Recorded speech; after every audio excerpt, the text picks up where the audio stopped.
Welcome to this VetVine Bite of Wellness Wisdom. I'm Dr. Marie Hollowaychuk, and today we're going to talk about how to build better boundaries.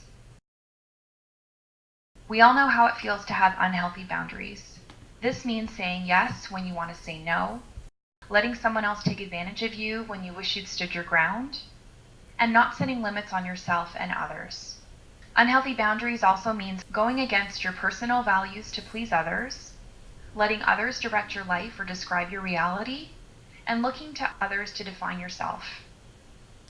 Ultimately, all of these situations lead to that icky feeling that happens when you know that you've done something that you wish you hadn't.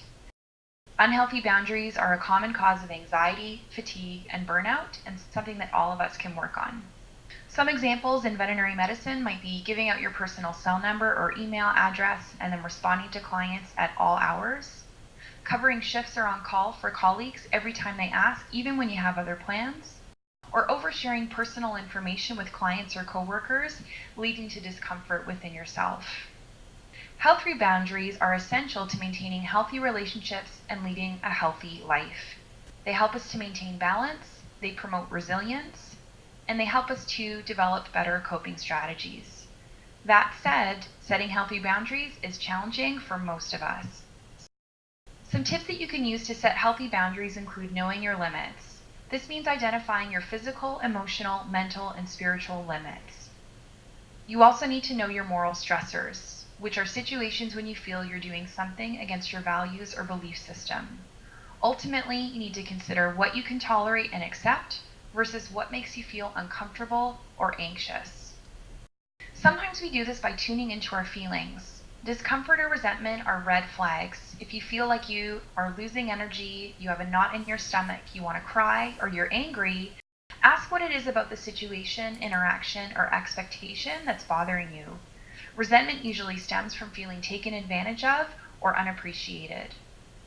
When you do realize that someone has crossed a boundary, it's important to remember that they probably can't read your mind or know that they've done something wrong. So assertively communicate what you will and will not tolerate, but try not to defend, debate, or over-explain your feelings.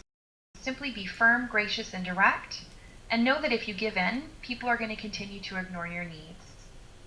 It's really important with boundaries to also give yourself permission. Fear, guilt, and self-doubt often inhibit our ability to set boundaries, even when we feel drained or taken advantage of.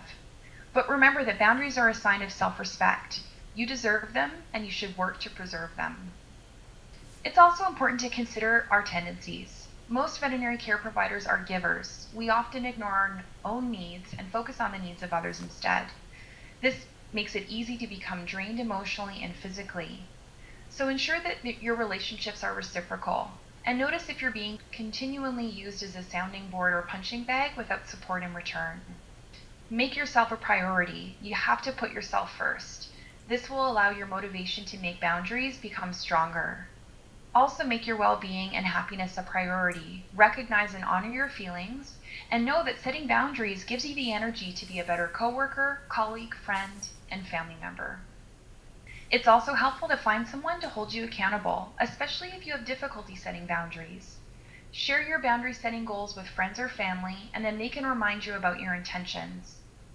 And for some of us, support groups, counselors, therapists, life coaches, or mentors can also provide support.